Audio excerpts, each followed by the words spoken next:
Marhaba. My name is Christopher Hibma, and this is Maharat, Producing in Unproductive Times by Atijahat Independent Culture. For those of you who speak Arabic, you already know that Maharat means skills or expertise.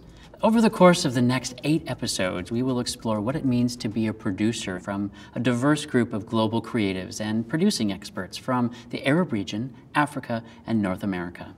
We will tackle subjects like pitching, co-productions, self-producing, fundamentals of budgeting, and finding the funding, all through the lens of COVID-19 and how we hope to emerge from this global pandemic. This virus has affected us all. Our sector experienced near 100% unemployment in an instant.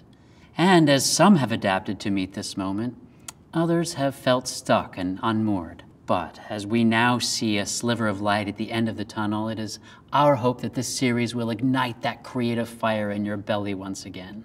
I have been an activator in the nonprofit performing arts sector for over 20 years. As an American creative, I have forged deep connections with artists and organizations from the Middle East and North Africa, which have continued to inspire my vision for an inclusive future where artists from the Arab region have more access to resources to develop and present their work at home and across the globe. You may have enjoyed content previously created by Atijahat, and this series aims to augment those remarkable voices. If our collective vision for our future excites you too, then you're in the right place.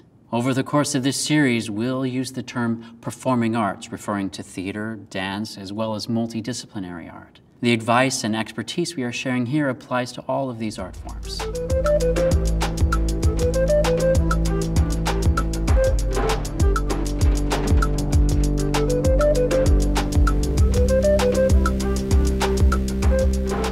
Today, I'm coming to you from the Walker Arts Center in my hometown of Minneapolis, Minnesota, which the Mississippi River flows through in its journey from the furthest north to the furthest south of the U.S.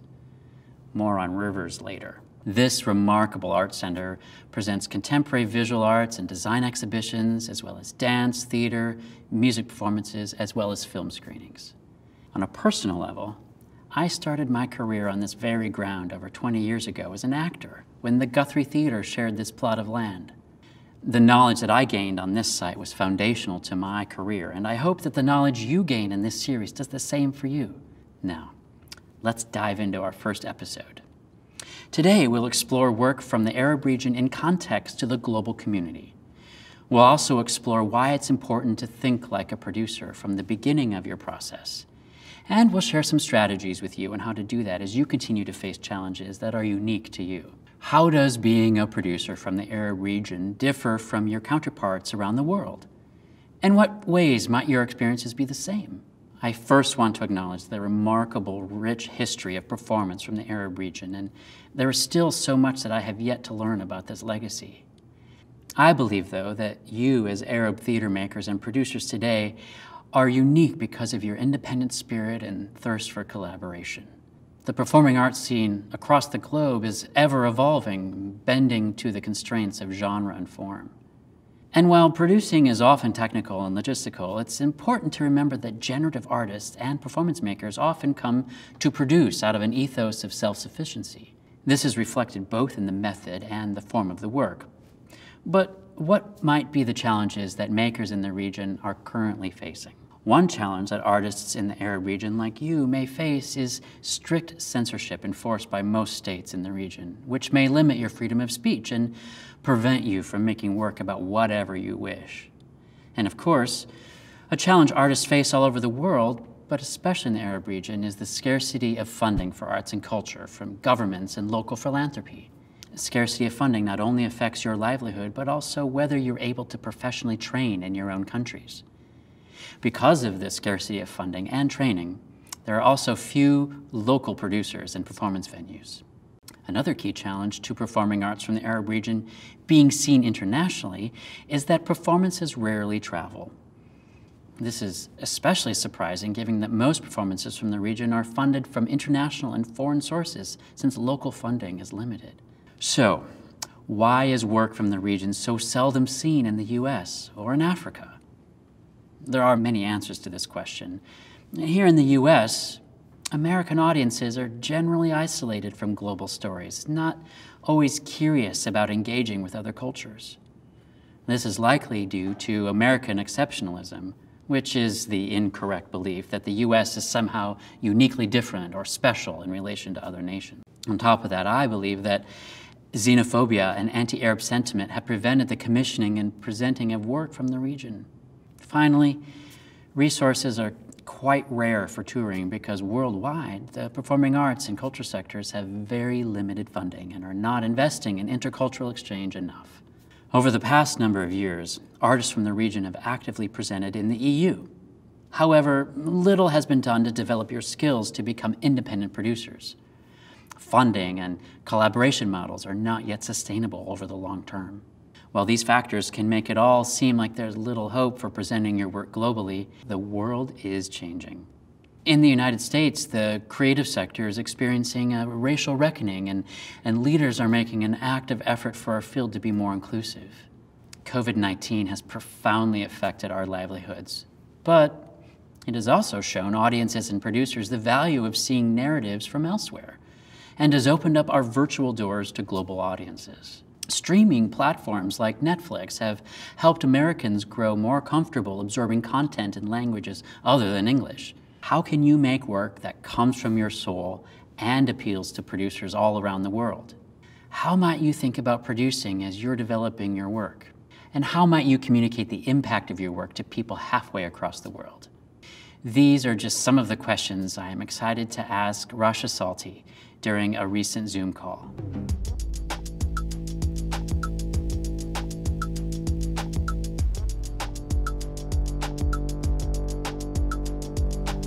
I want to do things differently, but also I want to be part of institutions, groups, projects that approach the world in a completely different way. How do you define that for yourself? What does that mean in terms of your practice, do you think? In terms of so I'm an independent curator. It's a funny position, right? It is a position that has cultural capital that cannot be translated into actual capital. So you need to project confidence, you need to project knowledge, you need to project whatever, and you need to be sort of seen in places. Mm-hmm. So I used to travel all the time. I was at the mercy of offer and demand, Yeah. Now I know that I really do not want to travel as hysterically as I used to, and certainly not with the low cost airlines. Yeah. And on a more profound scale, on a more profound level, I think we should be more caring to each other. I think we should be more acknowledging of, and we should take we should relish in encounters, because obviously we should be less cynical about the little joys of being together. So yeah. I don't think, it's not that I don't think, I will never participate in a conference where 5 people are supposed to speak in 1 hour. Right. Never. No more. Right. I will never, these things were like fast. There's 15 minutes left for discussion. No. Yeah. We're here together. We made the effort. Somebody paid the money. Invite less people. Pay the people who are there, who are participating more. Ask for longer texts, longer interventions, and spend time together. so it's a bit like that. When at the moment I lost work obviously because of the pandemic, and I know that I'm the bottom feeder. I'm not an institutional curator. So Right. the independent curators are the extra budgets that institutions like keep on the side for whatever purpose. Yeah.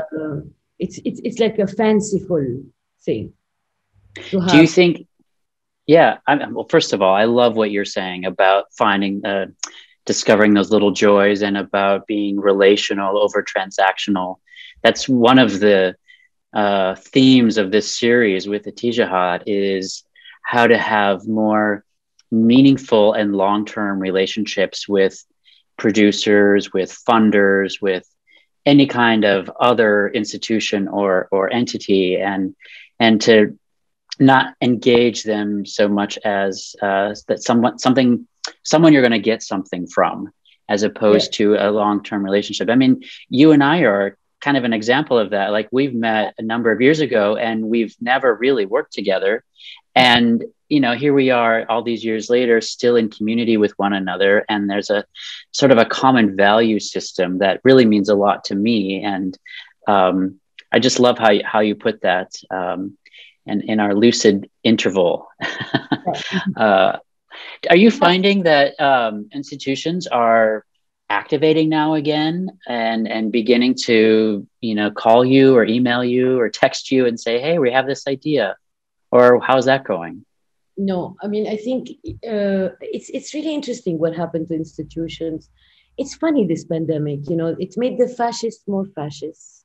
And it made the humanists more humanists. Yeah. It made the arrogant and the rich more arrogant and more rich, and it made the poor more poor. The most beautiful thing about this pandemic is, I think we could see it firsthand, that the people who survived it was not survival of the fittest. The fittest who got COVID, the people who got COVID with mild symptoms apparently have to live in fear of long-term impact, effect, or damage. And the people who had COVID, if you had a member of your family, a member of your household, a member of your building have COVID, what did it mean? It means that you have to talk to people, you have to organize, you have to reorganize everything, the elevator, the common spaces, and then you have to share food, you have to share care. And the only way you could survive is not because you were smart or you were savvy or you were the fittest. Right. The only way you could survive is because of the networks of solidarity. This is something that we saw in the arts that is typical to like the small independent nonprofits, the medium-sized independent nonprofits. And this is what the big institutions couldn't handle. Last fall, there was an incredible campaign in Paris, like the city was covered with graffiti and there was a major protest, etc. So domestic violence brings forward questions of gender disparity, etc. And then, race relations, definitely. Do you feel like there is... is hypocritic, some of it is like, oh yeah, good, yeah, we're gonna, like find a black artist. Oh yeah. But some of it is, I think, also genuine. Like the way we are talking, the way I hear,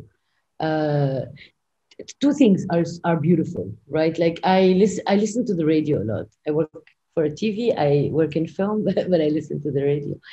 And I find that more and more, and it's really a surprise to me. The notion of Anthropocene belonged to like some academic circles, very lefty and specific, erudite, sophisticated academic circles, and some circles in the contemporary art. Suddenly now, on the radio, I hear economists talking about the Anthropocene. I hear anthropologists talking about the Anthropocene. The question of restitution of cultural artifacts from Africa that are today in museums in Europe. And that's another beautiful thing that happened. I mean, so the report that Macron commissioned came out in 2018. And somehow it's been gaining traction, manifesting itself in different ways. But let's say this debate has sparked a discussion on decolonization. I love connecting with Rasha. Her insights and brilliance are so valuable to me, and I hope to you all. Historically, rivers all around the world, from the Nile to the Euphrates, have facilitated exchange between different communities. From carrying trade to migration routes, rivers connect us. They transport our sources of sustenance and have allowed ideas to travel between cultures. As the coronavirus ravaged the planet, I began having river conversations with thought leaders and friends about how they were flowing during the pandemic. And I am resuming these casual chats for this series. After each episode, I invite you to click on the link below to catch my extended river conversations with our guests. I hope that through the time we spend here together, you will feel empowered with the knowledge that carries you forward in your artistic journey. If you have thoughts on this episode, I invite you to share your comments below and on our social channels. Let's keep the conversation flowing. In our next episode, we'll discuss how to pitch your work internationally with Egyptian producer Ahmed El Attar. Tune in to learn more about what presenters and producers look for and how to successfully tour your work. Ma'a salama.